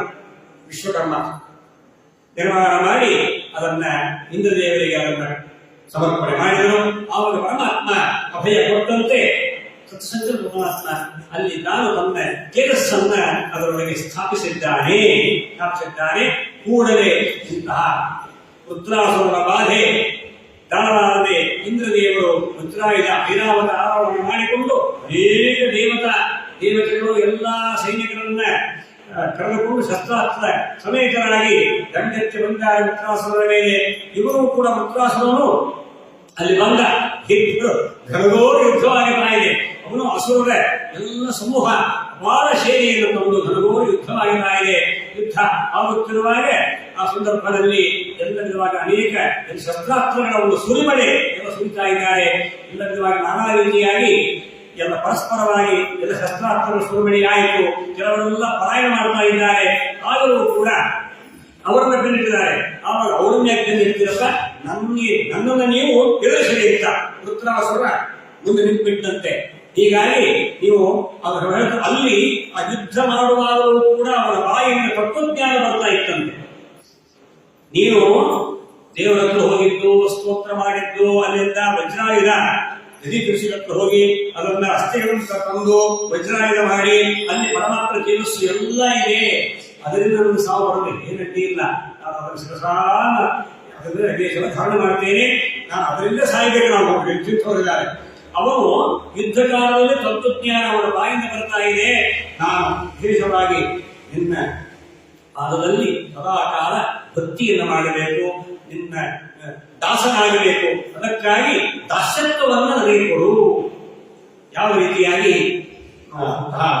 ಭಕ್ತವರ ಪ್ರಹ್ಲಾದರಾಜರು ತವದಾಸ್ಯ ಯೋಗಂ ಹೇಗೆ ದಾಸ್ಯ ಭಕ್ತಿಯನ್ನ ದೇವರಲ್ಲಿ ಪ್ರಾರ್ಥನೆ ಮಾಡ್ತಾರೋ ಹಾಗೆಯೇ ಈ ವೃತ್ರಾಸುರರು ಕೂಡ ದಾಸ್ಯ ಭಕ್ತಿ ಕೇಳ್ತಾನೆ.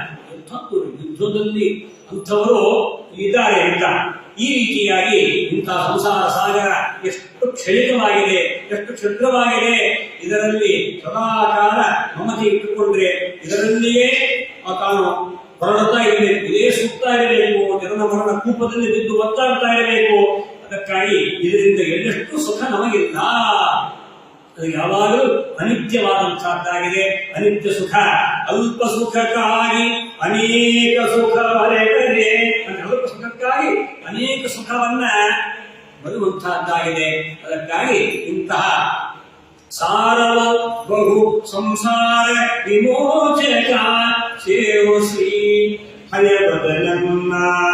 ಹೀಗೆ ಈ ಪ್ರಕಾರವಾಗಿ ಇಂತಹ ಈ ಸಂಸಾರ ಏನು ಪರಿಸ್ಥಿತಿ, ಮೊದಲು ತೋರುತ್ತಿಗೆ ಮಧುರ ವಿಷಯ ಸುಖ, ಮೊದಲು ತೋರುತ್ತಿಗೆ ಮಧುರ ವಿಷಯ ಸುಖ, ಕಡೆಯಲ್ಲಿ ದುಃಖ ಅನೇಕ ನೋಡು, ಹರಿಭಜನೆ ಮಾಡು ನಿರಂತರ, ಹೊರಗತಿದು ನಿರ್ಧಾರ ನೋಡು, ಹೊರಗತಿದು ನಿರ್ಧಾರ ನೋಡು, ಹರಿಭಜನೆ ಮಾಡು ನಿರಂತರ.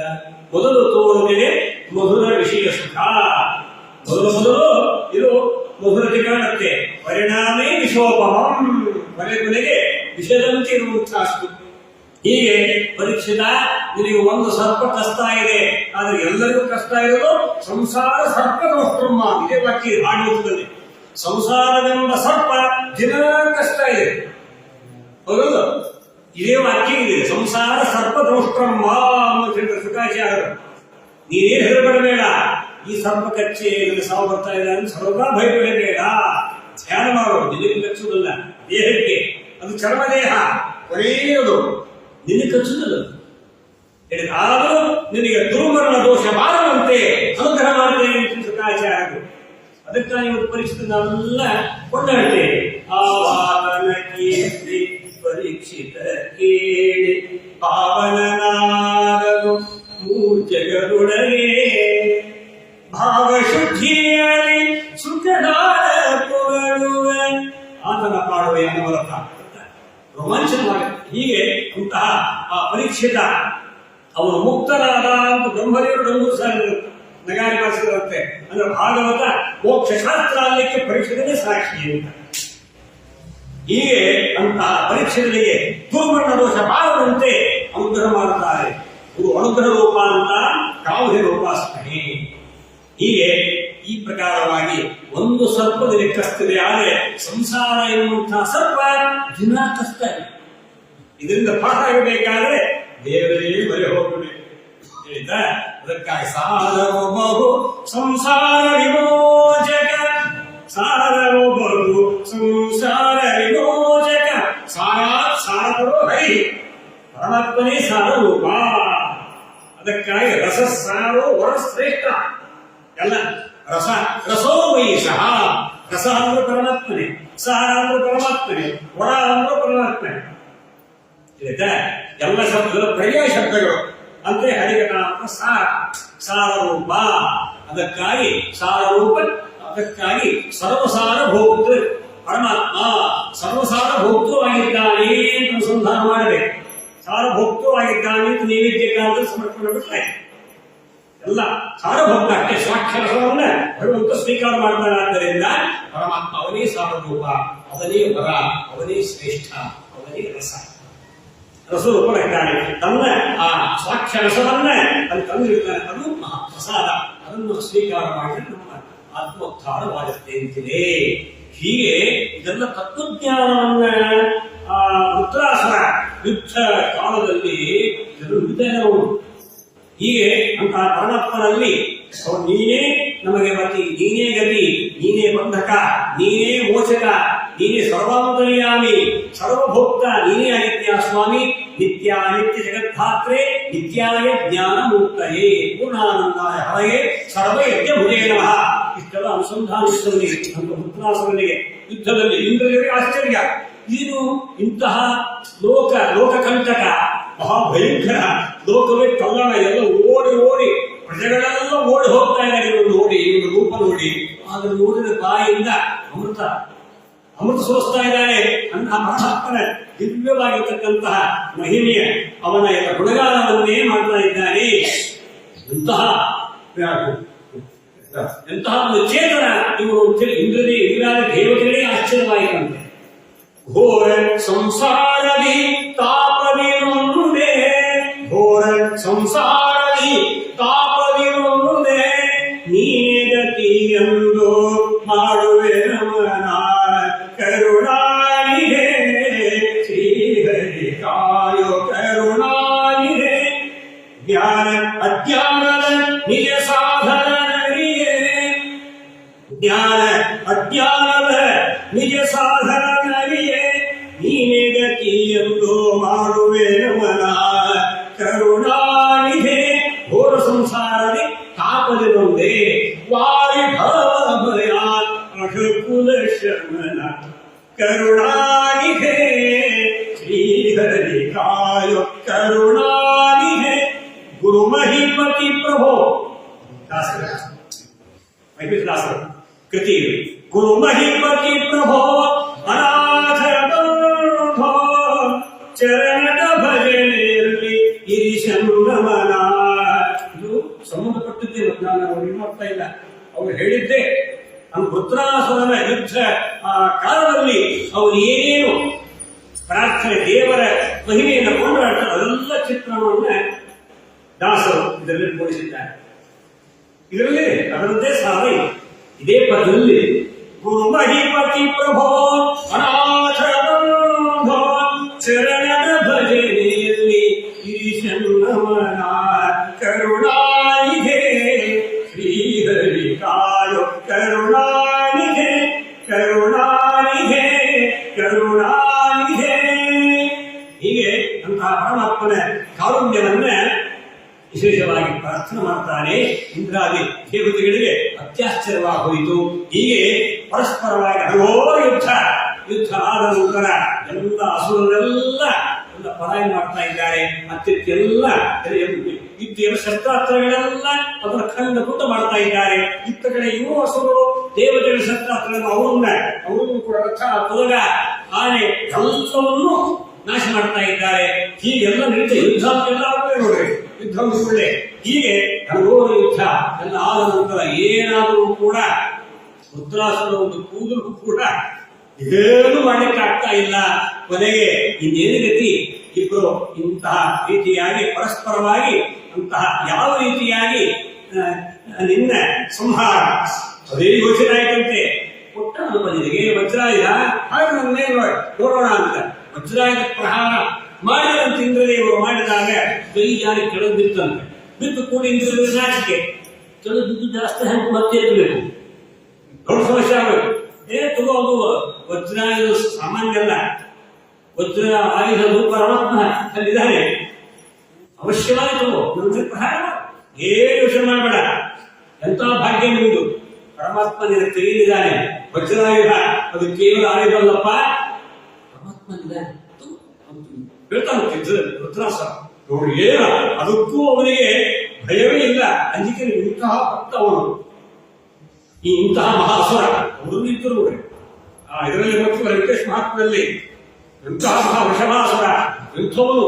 ಅವನು ಷಡಕ್ಷರ ವಿಷದ ಪೂಜೆಯನ್ನು ಮಾಡ್ತಾ ಇದ್ದ. ಪೂಜಾ ನಂತರ ತನ್ನ ತಲೆಯನ್ನು ಕತ್ತರಿಸಿ ಅದರ ಪುಷ್ಪ ಸಮರ್ಪಣೆ ಮಾಡಿದಂತೆ ಅದನ್ನ ಅರ್ಪಣೆ ಮಾಡ್ತಾ ಇದ್ದ ಮತ್ತು ಹಾಗೆ ಬರ್ತಾ ಇತ್ತಂತೆ. ಏವಂ 5,000 ವೇಗಕಾಲಿ 5,000 ವರ್ಷ ಇಂಥ ತಪಸ್ಸು ಮಾಡಿದವನು ವೃಷಭಾಸುರ. ಸಾಮಾನ್ಯ ಅಲ್ಲ, ಇಂತಿಂಥವರಿದ್ರು ಕೃತಿಗಳಲ್ಲಿ, ಇಂತಿಂಥ ಹಸುರರಿದ್ರು. ಹೀಗೆ ಈ ರೀತಿಯಾಗಿ ಇಂತಹ ಮಹಾರಾಕ್ಷಸರು ಆವಾಗ ಅದರ ಮತ್ತೆ ಅವನ್ನ ಇಂದ್ರದೇವರು ಆ ಬಿದ್ದ ಅಸ್ತ್ರವನ್ನ ಮೇಲಿಟ್ಟುಕೊಂಡು ಅವನ ಮೇಲೆ ಪ್ರಹಾರ ಮಾಡ್ತಾರೆ. ಎಡಭುಜವನ್ನು ಕತ್ತರಿಸಿ ಹಾಕಿದ್ರು, ಮತ್ತೆ ಇನ್ನೊಂದು ಭುಜ ಕತ್ತರಿಸಿ ಹಾಕಿದ್ರು. ಜನಕ್ಕೆ ಬಿದ್ದ ಆದರೂ ಹೇಳಿದ್ರೆ ಮತ್ತೆ ನನ್ನ ಬಾಯಿ ತೆರೆದು ಮತ್ತೆ ಇದಾಕುವವರೆ ಘೋರ ಗರ್ಜನೆ ಮಾಡುತ್ತಾ ಎಲ್ಲವನ್ನೂ ನುಂಗಿ ಹಾಕಬೇಕು ಅಂತನ್ನುವಂತರಲ್ಲಿ ಇಂದ್ರ ಸಹಿತ ಐರಾವತ ಆನೆ ವಜ್ರಾಯ ಸಹಿತ ನುಂಗಿ ಹಾಕಿಬಿಟ್ಟು ಸೇಂದ್ರಾಯ ತಕ್ಷಣಾಯ ಸ್ವ ಇದ್ದಾಗೆ ಇಂದ್ರ ಅವನ ಐರಾವತ ಆನೆ ಅವನ ವಾಹನ ಸವಾಹನಾಯ ಸಾಹಿರಾಯ ಸೇಂದ್ರಾಯ ಸ್ವಾಹ ಗೋವಿಂದ ಇಂದ್ರ ಬಂದಿದೆ. ಇಂದ್ರ ಸಹಿತ ವಾಹನ ಸಹಿತ ಅವನ ವಜ್ರಾಯುಧವನ್ನು ನುಂಗಿ ಹಾಕಿಬಿಟ್ಟ. ಆದರೆ ನಾರಾಯಣ ಕವಚ ಇತ್ತಲ್ಲ ಇಂದ್ರದೇವರಿಗೆ ಆ ಶಕ್ತಿ ಅವನಿತ್ತು ಇಂದ್ರ ಕವಚ. ಆ ಇಂದ್ರದೇವರು ಆ ನಾರಾಯಣ ವರ್ಮ ಆ ಕವಚ ಹಾಕೊಂಡಿದ್ರು. ಅದಕ್ಕಾಗಿ ಮತ್ತೆ ಸೀಳಿ ಬಂದಿತ್ತು ಹೊರಗಡೆ. ವ್ಯರ್ಥ ಆಗೋದಿಲ್ಲ, ಎಂದಿಗೂ ವ್ಯರ್ಥ ಆಗೋದಿಲ್ಲ. ಮನುಷ್ಯರು ನೋಡ್ರಿ ಹಾಗೆ ಕಾಪಾಡುತ್ತೆ. ಬರೀ ಅಷ್ಟಕ್ಕೆ ಆಗಲಿಲ್ಲ, ಅದು ಇದಕ್ಕೂ ಉಪಯೋಗ ಆಯ್ತು ನೋಡ್ರಿ. ಹೀಗೆ ಅಂತಹ ವಿಚಿತ್ರ ಮತ್ತೆ ಹೊಟ್ಟೆ ಸೀಳಿದನು. ಅವರು ಮತ್ತೆ ಯುದ್ಧಕ್ಕೆ ಅವನು ಮತ್ತೆ ಅವರ ಮೇಲೆ ಕಾದರಾಗ್ತಾ ಇದ್ದವರು. ಇಂತಹ ಹೊಟ್ಟೆ ಸೀಳಿ ಬಂದರೂ ಕೂಡ ವೃತ್ರಾಸುರ, ಯಾಕಂದ್ರೆ ನೀನು ವಿನಾಕಾರಣ ನನ್ನ ಅಣ್ಣನನ್ನು ಸಂಹಾರ ಮಾಡಿದಿ, ಆ ಒಂದು ಸೇಡಿಗಾಗಿ ನಾನು ಬಂದೇನೆ, ಇದೋ ಸೇಡಿ ವೃತ್ರಾಸುರ ಮತ್ತೆ ಬರ್ತಾ ಇದ್ದಾನಂತೆ. ಹೀಗೆ ಅಲ್ಲಿ ಯುದ್ಧವನ್ನು ಮಾಡ್ತಾ ಇದ್ದ. ಕೊನೆಗೆ ದೇವರನ್ನು ಕೊಂಡಾಡ್ತಾ ಇದ್ದ. ಎರಡೂ ನಡೀತಾ ಇತ್ತು ಏಕಕಾಲದಲ್ಲಿ. ಹೀಗೆ ಕೊನೆಗೆ ಅದಕ್ಕೆ ಇಬ್ಬರು ಹಾಗೆ ಯುದ್ಧ ಮಾಡ್ತಾ ಸಮುದ್ರದ ದಡಕ್ಕೆ ಬಂದಾಗ ಬರೇ ಅದರಿಂದ ಸಾಯ್ತಾ ಇಲ್ಲ ನೋಡಿ, ನೊರೆ. ಆ ಕವಚದ ಇದಕ್ಕೆ ವಜ್ರಾಯುಧಕ್ಕೆ ನೊರೆ, ಅದನ್ನು ಕೂಡ ಲೇಪನ ಮಾಡಿದಂತೆ. ಲೇಪನ ಮಾಡಿ ಅದರಿಂದ ಏಕಕಾಲದಲ್ಲಿ ಅವನನ್ನ ಆ ವಜ್ರಾಯುಧವನ್ನು ಸಂಹಾರ ಮಾಡಬೇಕು. ಇಂದ್ರದೇವರು ವೃತ್ರಾಸುರನ ಸಂಹಾರವಾಯಿತು. ಮತ್ತೆ ಬ್ರಹ್ಮ ಹತ್ಯೆ ಬಂತು. ಅವನು ಬ್ರಹ್ಮಪುತ್ರನೇ. ಆ ತುಷ್ಟ್ರವಿನ ದೊಡ್ಡ ಮಗ ಆಚಾರ್ಯರು, ವಿಶ್ವರೂಪಾಚಾರ್ಯರು ಅವರನ್ನು ಕೊಂದಿದ್ದ. ಆಗಲೂ ಬ್ರಹ್ಮ ಹತ್ಯೆ ಗಂಟು ಬಿದ್ದಿತ್ತು. ಈಗಲೂ ಕೂಡ ಈ ರೀತಿಯಾಗಿ ಇವರಿಂದಲೂ ಮತ್ತೆ ಪುನಃ ಸಂಹಾರ ಮಾಡಿದ್ದಕ್ಕೆ ಪುನಃ ಬ್ರಹ್ಮ ಹತ್ಯೆ ಬಂತು. ಇದನ್ನು ಹಾಗೆ ನೇರವಾಗಿ 4 ಕಡೆ ಅದನ್ನು ಹೇಳ್ತಾ ಇದ್ದಾರೆ. ಹೀಗೆ ಇಂತಹ ವೃತ್ರಾಸುರನ ಸಂಹಾರ ಆದ ಕೂಡಲೇ ಪುಷ್ಪವೃಷ್ಟಿ ಆಯಿತಂತೆ. ಅಂತ ಪುಷ್ಪವೃಷ್ಟಿಯಾಗಿ ಅಂತಹ ದೇವದೇವೋತ್ತಮನನ್ನ ಕೊಂಡಾಡ್ತಾ ಇದ್ದಾರೆ. ಇಂತಹ ಎಲ್ಲ ಮೂಲ ವಿಚಿತ್ರವಾದಂತಹ ನಾರಾಯಣ ಪರ್ವದ ಗುಹೆ, ಅದರ ಕವಚ ಮತ್ತು ದೇಹ ಎಷ್ಟು ನಶ್ವರವಾಗಿದೆ ಅಂತ. ಅದಕ್ಕಾಗಿ ಇಂತಹ ದೇಹವನ್ನು ನಂಬಿ ನನ್ನದು ಈ ದೇಹ ಇದು ಎಂದೆಂದಿಗೂ ನಮಗೆ ಸುಖವನ್ನು ಕೊಡುವಂತಹದ್ದಲ್ಲ ಎನ್ನುವುದನ್ನು ಹೇಳ್ತಾರೆ. ಹಿಗ್ಗುವ ಬಗ್ಗುವ ತಗ್ಗುವ ಮುಗ್ಗುವ ಅಗ್ನಿಯೊಳಗೆ ಬಿದ್ದು ದಗ್ಧವಾಗುವ ದೇಹಕ್ಕೆ ಹಿಗ್ಗುವೆಯಾಕೋ ಕುಗ್ಗುವೆಯಾಕೋ ಹಿಗ್ಗುವೆಯಾಕೋ ಕುಗ್ಗುವೆಯಾಕೋ ಹಿಗ್ಗುವ ತಗ್ಗುವ ಬಗ್ಗುವ ಬಗ್ಗುವ ಅಗ್ನಿಗಳಿಗೆ ಬಿದ್ದು ದಗ್ಧವಾಗುವಂತಹ ಶರೀರಕ್ಕೆ ಹಿಗ್ಗುವೆಯಾಕೋ ಕುಗ್ಗುವೆಯಾಕೋ. ಹೀಗೆ ಈ ರೀತಿಯಾಗಿ ಎಂದೆಂದಿಗೂ ಈ ದೇಹ ಯಾವುದೂ ನಮಗೆ ಸುಖವನ್ನು ಕೊಡುವಂಥದ್ದಲ್ಲ. ದೇಹಾದಿಗಳೆಲ್ಲ ಭಗವಂತನಿಗೆ ಸಮರ್ಪಣೆ ಮಾಡಬೇಕು. ಅವನ ಸಂತೋಷ ಅವನಿಗೆ ವಿನಿಯೋಗ ಮಾಡತಕ್ಕದ್ದು ಹೊರತು ವ್ಯರ್ಥವಾಗಿ ಅದನ್ನು ಸಂಸಾರಕ್ಕೆ ತೇಯಬಾರದು. ಎಂದೆಂದಿಗೂ ಕೂಡ ಇದು ತೇಯ್ತಾ ಇದ್ದರೆ ಬರೀ ತೇಯ್ತಾನೆ ಕೂಡಬೇಕು. ಕಂಥ ದೇಹ ತೇಯ್ತಾನೇ ಇರಬೇಕು ಪ್ರತಿ ಜನ್ಮ. ಇದರಿಂದ ನಿವೃತ್ತಿಯೇ ಇಲ್ಲ. ಆದ್ದರಿಂದ ವ್ಯರ್ಥವಲ್ಲವೇ ಜನ್ಮ, ವ್ಯರ್ಥವಲ್ಲವೇ ಅದು ಜನ್ಮ ವ್ಯರ್ಥವಾಗುತ್ತಾದ್ದರಿಂದ ಅದಕ್ಕಾಗಿ ನಾವು ಪ್ರತಿನಿತ್ಯವೂ ಕೂಡ ನಮ್ಮ ಈ ದೇಹ ಸಾಧನ ಶರೀರ ಇದು ದೇವರು ಕೊಟ್ಟಿದ್ದಾರೆ. ಸಾಧನ ಶರೀರವಿದು ನೀದಯದಿ ಕೊಟ್ಟದ್ದು ಸಾಧಾರಣವಲ್ಲ ಸಾಧು ಪ್ರಿಯನೇ. ಸಾಧನ ಶರೀರವಿದು ನೀದಯದಿ ಕೊಟ್ಟದ್ದು ಸಾಧಾರಣ. ಹೀಗೆ ಹೀಗೆ ಅಪವೃತ್ತಿ ಪರಿಹರಿಸುವ ಅಲ್ಲಿ ಬಂದಿದೆ. ಹೀಗೆ ಇದು ಸಾಧನ ಶರೀರ.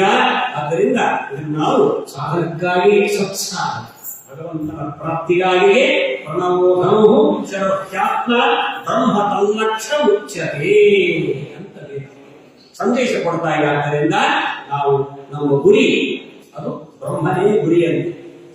ಪ್ರಣವಸ್ಸು ಓಂಕಾರ, ಆ ಪ್ರಣವ ಜಪ ಅದೇ ಧನುಷ್ಯಂತೆ. ಶರ ಬಿಲ್ಲು ಅದೇ ಆತ್ಮನಂತೆ. ಗುರಿ ಯಾವುದು? ಬ್ರಹ್ಮನೇ. ಲಕ್ಷ್ಯ ಯಾವುದು? ಬ್ರಹ್ಮನೇ ಗುರಿ. ಬ್ರಹ್ಮ ಪ್ರಾಪ್ತಿಗೆ ಈ ಶರೀರ ಬಂದಿದೆ. ಆದ್ದರಿಂದ ಈ ಶರೀರ ಕೊಟ್ಟದ್ದು ತನ್ನನ್ನು ಹೊಂದಲಿಕ್ಕಾಗಿದೆ ಹೊರತು ಸಂಸಾರವನ್ನು ಅಪ್ಪಿಕೊಳ್ಳಲಿಕ್ಕೆ ಅಲ್ಲ. ಸಂಸಾರಕ್ಕೆ ಪರಮಾತ್ಮ ಇದಕ್ಕೆ ಕೊಟ್ಟದ್ದಲ್ಲ, ಸಂಸಾರದಿಂದ ನಾವು ಪಾರಾಗಬೇಕು. ಹಾಗೆ ಅದಕ್ಕಾಗಿ ಆದರೂ ಕೂಡ ಈ ಸಂಸಾರದಲ್ಲಿದ್ದೇ ಜಯಿಸಬೇಕಂತೆ. ಸಂಸಾರವೆನ್ನುವಂತಹ ಭಾಗ್ಯವಿರಲಿ, ಸಂಸಾರ ಇರಲು ಸೌಭಾಗ್ಯವಿರಲಿ ಅವನು ಕೇಳ್ತಾರೆ. ಅದಕ್ಕಾಗಿ ಸಮ್ಯಕ್ ಸಾರನಾದಂತಹ ಪರಮಾತ್ಮನನ್ನೇ ನಾವು ವಿಶೇಷವಾಗಿ ಕೊಂಡಾಡಬೇಕು, ಅವನನ್ನೇ ಹೊಂದಬೇಕು. ಅದು ಸಮ್ಯಕ್ ಸಾರವು ಸಂಸಾರವಾಗತ್ತೆ, ಸಮ್ಯಕ್ ಸಾರವಾಗತ್ತೆ. ಇಲ್ಲವಾದರೆ ಅವನನ್ನು ಹೊಂದಲಿಲ್ಲ ಅಂದರೆ ಅದು ಅಸಾರವಾಗಿ ಬಿಡುತ್ತದೆ ಅಂತ ಅರ್ಥ. ಹೀಗೆ ಅದನ್ನ ಸಾರ್ಥಕತೆಯನ್ನ ವಿಶೇಷವಾಗಿ ಅದನ್ನು ಕೊಡ್ತಾ ಇದ್ದಾರೆ. ಆದ್ದರಿಂದ ತಪಸ್ಸು ಅದೇ ರೀತಿಯಾಗಿ ನಿತ್ಯ ತಪಸ್ಸು, ಈ ನಾರಾಯಣ ಕವಚ ಹೋಮ ಎಂಥದ್ದು ಮಹಾಮಂತ್ರಗಳೆಲ್ಲ ಕೊಟ್ಟಿದ್ದಾರೆ. ಭಯಗಳು ಭಯನಾಶನ. ಯಾವುದೇ ಭಯವು ಬಂದರೂ ಕೂಡ ಭಯಗಳು ನಿಲ್ಲುವುದೇ ಇಲ್ಲಂತೆ. ಭಯಗಳು ಬರುವುದೇ ಇಲ್ಲ, ಬಂದರೂ ನಿಲ್ಲುವುದಿಲ್ಲ ಅಂತ ಹೇಳ್ತಾರೆ ದಾಸರು. ಪಾರವಾನ್ ಭಯಗಳು ಬಂದರು ನಿಲ್ಲರು, ಪಾರವಾನ್ ಭಯಗಳು ಬಂದರು ನಿಲ್ಲರು, ಹಾರಿ ಹೋಗುವರು ದಶದಿಕ್ಕುಗಳಿಗೆ. ದಶದಿಕ್ಕು ದಿಕ್ಕುಗಳು ಹೋಗ್ತಾವಂತೆ. ಘೋರ ಗುರಿಕಾರಿ ಶ್ರೀ, ಘೋರ ಗುರಿಕಾರಿ ಶ್ರೀ ವಿಜಯ ವಿಠಲನಂಗೆ ಸೇರಿದ ಭಕ್ತರಿಗೆ ಇದು ಭಯ ಉಂಟೆ, ಎಲ್ಲೂ ಭಯಗಳು ಹರಿಯ ಭಕ್ತರಿಗೆ ಇಲ್ಲ. ಇಲ್ಲವೋ ಕಾಣು ಎಂದಿಗಾದರೂ ಎಲ್ಲೂ ಭಯಗಳು ಹರಿಯ ಭಕ್ತರಿಗೆ ಇಲ್ಲ. ಹುಲಿ ಗಿಲಿ ಆಗುವುದು, ತೋಳ ಕೊಡಾಗುವುದು, ಕಲಿ ಬಂದು ಹಿತನೀಗ ಬಲಿಮ ಖಳವಹ ಚೋರ ಚೊಚ್ಚಿನ ಗೌಡಿ ಮಗನಾದ ಜಗಜನಾಭನ ಕೃಪೆ ಪಡೆದ ದಾಸರಿಗೆ ಎಲ್ಲೂ ಭಯಗಳು ಹರಿಯ ಭಕುತರಿಗೆ ಇಲ್ಲ. ಇಲ್ಲವೋ ಕಾಣೋ ಎಂದಿಗಾದರೂ ಮರುಳೇ, ಎಲ್ಲೂ ಭಯಗಳು ಹರಿಯ ಭಕುತರಿಗೆ ಇಲ್ಲ. ಇಷ್ಟು ದಾಸರು ಸಕಲ ವೇದ ಶಾಸ್ತ್ರದ ಸಾರ ಇಂದ ನಮಗೆ ಹಿಂದಿಂದಿಯೂ ನಮಗೆ ಭಯ ಬರುವುದಲ್ಲ. ಅದಕ್ಕಾಗಿಯೂ ಭಕ್ತಿ ಮಾಡಬೇಕು, ಭಗವಂತನ ಭಕ್ತರಾಗಬೇಕು. ಭಗವಂತನ ನಂಬಿದವರಿಗೆ ಯಾವ ಭಯವೂ ಆವರಿಸುವುದಿಲ್ಲ. ನನ್ನಾಮ ಸ್ಮರಣಾದೇಕೆ ವಿದ್ರಗಂತಿ ದಿಶೋ ದಿಶ. ನಾಮ ಸಂಕೀರ್ತನ ಮಾತ್ರದಿಂದ ಎಲ್ಲ ಭಯಗಳು ತಾನಾಗಿಯೇ ಮೂಡಿ ಹೋಗುತ್ತದೆ. ಅದಕ್ಕಾಗಿ ನಮ್ಮ ಜನ್ಮವನ್ನ ಸಾರ್ಥಕ ಮಾಡಿಕೊಡಬೇಕು. ಎದ್ದಿನಂ ದುರ್ದಿನಂ ಮನ್ನೆ ಅಂತ ಎಲ್ಲ ವಿಧವಾಗಿರತಕ್ಕಂಥ ಪ್ರತಿಯೊಂದು ಕ್ಷಣ, ಪ್ರತಿಯೊಂದು ಕಾಲವು, ಪ್ರತಿಯೊಂದು ಕೂಡ ನಾಮ ಸಂಕೀರ್ತನದಲ್ಲಿಯೇ, ನಾಮ ಸ್ಮರಣೆ, ಶ್ರವಣ ಮನನ ಧ್ಯಾನಾದಿಗಳಲ್ಲಿಯೇ ನಾವು ನಮ್ಮ ವಿಶೇಷವಾಗಿರ್ತಕ್ಕ ಜೀವನವನ್ನ ಸಾರ್ಥಕ ಮಾಡಿಕೊಳ್ಳಬೇಕು.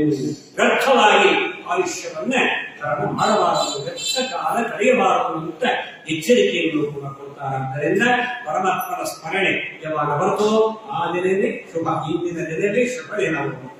ಇಂದಿನ ವಾರ ಶುಭವಾರ, ಇಂದಿನ ಯೋಗ ಶುಭ ಯೋಗ, ಇಂದಿನ ಕರ್ಣ ಶುಭ ಕರ್ಣ ಅಂತ ಬೃಹಸ್ಪತ್ಯಾಚಾರ್ಯರಿಗೆ ಮುಹೂರ್ತ ಸಿಗಲಿಲ್ಲ. ಮುಹೂರ್ತ ಒಳ್ಳೆ ಮುಹೂರ್ತ ಕೊಡ್ರಿ ಅಂತ ಅವರು ಜ್ಯೋತಿಷ್ಯಾಸ್ತ್ರ ಪ್ರವರ್ತಕರು, ಅವರಿಗೆ ಮುಹೂರ್ತ ಸಿಗಲಿಲ್ಲ ಹೇಳಿದ್ದ. ಅವಾಗ ಏನ್ ಹೇಳೋರು, ಲಕ್ಷ್ಮೀಪತಿ ಅಣ್ಯಂ ಸ್ಮರಾಮಿ ಅಂತ ಹೇಳಿ, ತದೇವ ಲಗ್ನಂ ಲಕ್ಷ್ಮೀನಂ ತದೇವ ತದೇವ ತಾರಾವರ ತದೇವ ಚಂದ್ರವರಂ ತದೇವ ತದೇವ ಎಲ್ಲ ಪ್ರತಿಯೊಂದು ಅದೇ. ಅದಕ್ಕಾಗಿ ಲಕ್ಷ್ಮೀಪತಿ ಯಾವ ಒಂದು ಕ್ಷಣದಲ್ಲಿ ಪರಮಾತ್ಮನ ಸ್ಮರಣೆ ಬರುತ್ತೋ ಅದಕ್ಕಿಂತ ಮೂರ್ತಿ ಯಾವುದು ಅಂದ ಬಳಿಕ ಭಗವಂತನ ಸ್ಮರಣೆ ಬಾರದೇ ಇರುವಂತಹ ಒಂದು ಕಾಲ, ಒಂದು ಕ್ಷಣ ಅದು ಅಮಂಗಲ ಅಂತ ಅರ್ಥ. ಪರಮಾತ್ಮನ ಸ್ಮರಣೆ ಮಾಡ್ತಾ ಅಂದ್ರೆ ನಾವು ಏನೇ ಮಾಡಿದ್ರು ಕೂಡ ಹೇಗೆ ನಿಶ್ಚಿತ ಅದೇ ಮುಹೂರ್ತ. ಅದಕ್ಕಂತ ಇನ್ನೇನು ಹೇಳ್ರಿ, ಅದೇ ಸುಮುಹೂರ್ತೆ ಸಾವಧಾನ ಅಂತ ಹೇಳಿದ್ರು. ಆ ಸುಲಕ್ರಿಯೇ ಸಾವಧಾನ. ದೇವರ ಧ್ಯಾನ ಮಾಡಬೇಕಾವಾಗ ಪರಮಾತ್ಮನ ಧ್ಯಾನ ಮಾಡುತ್ತಾ ಲಕ್ಷ್ಮೀನಾರಾಯಣ ಧ್ಯಾನೇ ಸಾವಧಾನ. ಎಲ್ಲರೂ ಲಕ್ಷ್ಮೀನಾರಾಯಣ ಧ್ಯಾನ ಮಾಡಬೇಕು. ಅದಕ್ಕಿಂತ ಮೂರ್ತಿನ್ಯಾವ್ದು ಹೇಳಿ. ಅದಕ್ಕಾಗಿ ಕಿಂ ಕುರುವಂತೆ ಗೃಹಸ್ಥವೇ ಪ್ರಸನ್ನೆ ಶ್ರೀನಿಕೇತನೆ ಅಂತಿದೆ. ಆದ್ದರಿಂದ ಅಂತಹ ಪರಮಾತ್ಮನ ಸ್ಮರಣೆ ಯಾವಾಗ ಬರುತ್ತದೋ ಅದಕ್ಕಿಂತ ಮಂಗಲ, ಅದಕ್ಕಿಂತ ದಿನ, ಅದಕ್ಕಿಂತ ಒಂದು ಕಾಲ ಮತ್ತೊಂದು ಯಾವುದೂ ಇಲ್ಲ ಅಂತ ಸ್ಪಷ್ಟಪಡಿಸ್ತಾ ಇದ್ದಾರೆ. ಹೀಗೆ ಭಗವಂತನ ಸ್ಮರಣೆ, ಪರಮಾತ್ಮನ ವಿಶಿಷ್ಟವಾಗಿರ್ತಕ್ಕಂತಹ ನಾಮಾನುಕೀರ್ತನ, ಗುಣಾನುಕೀರ್ತನ, ಕಥಾ ಕೀರ್ತನ ನಿರಂತರವಾಗಿ ಅದನ್ನು ಅನುಸಂಧಾನ ಮಾಡಬೇಕು ಅಂತ ತತ್ವವನ್ನ ನಮಗೆ ತಿಳಿಸಿಕೊಡ್ತಾ ಇದ್ದಾರೆ. ಪ್ರತ್ಯೇಹತೆ ತ್ರಯೋಲೋಕ ವಿನಾಶಕೇಣ ಭೂರಿದ ಸಬಾಲ ಹಿಡು ಸತ್ಯ ವಿಜ್ವರ ವಿರುಕೇಂದ್ರಿಯ. ಎಲ್ಲ ಕಾಯಿಲೆ ಹೋದ್ರು ಎಲ್ಲರಿಗೂ. ಎಲ್ಲರೂ ಕೂಡ ನಿಟ್ಟುಸರು ಬಿಟ್ಟು ಅಂತೇಳಿ ಒಂದೇ ಮಾತು, ನಿಟ್ಟುಸರು ಬಿಟ್ಟರು. ರುದ್ರಾಸುರನನ್ನ ಸಂಹಾರ ಮಾಡಿಬಿಟ್ರು. ಆಗ ಲೋಕ ಎಲ್ಲ ವಿಶೇಷವಾಗಿ ಭಯದಿಂದ ದೂರವಾಯಿತು. ಅಭಯ, ಲೋಕಕ್ಕೆ ಅಭಯ ಉಂಟು ಮಾಡದ ಪರಮಾತ್ಮ ಅಂತ ಹೇಳಿ ಭಗವಂತನನ್ನ ಕೊಂಡಾಡ್ತಾ ಇದ್ದಾರೆ. ಆಗ ಮತ್ತೆ ಪರೀಕ್ಷೆ ಕೇಳ್ತಾನೆ, ಏನಪ್ಪ ಇದು ಇಂತಹ ಯುದ್ಧ ಕಾಲದಲ್ಲಿ ಈ ವೃತ್ತಾಸುರನ ಬಾಯಿಯ ತತ್ವಜ್ಞಾನ ಬರ್ತಾ ಇತ್ತಲ್ಲ, ಏನಿದು ಅಂತ ಕೇಳ್ತಾನೆ. ಹಾಗೆ ನೋಡಪ್ಪ, ಅವನು ಸ್ವಭಾವದ ರಾಕ್ಷಸನಲ್ಲವನು, ಜನ್ಮತಃ ಅಲ್ಲಪ್ಪ ಶಾಪತಃ ರಾಕ್ಷಸ ಅಂತ ಹೇಳ್ತಾ ಇದ್ದಾರೆ. ಶಾಪಗ್ರಸ್ತನಾಗಿದ್ದರಿಂದ ಅವನ ಗಂಧರ್ವ ಅಂಥವನು. ಅವನು ಪಾರ್ವತಿಯ ಶಾಪದಿಂದ ಅಸುರ ಯೋನಿಯಲ್ಲಿ ಹುಟ್ಟಿದ್ದಾನೆ ಅಂತ ಆ ಇತಿಹಾಸ ಹೇಳ್ತಾ ಇದ್ದಾರೆ.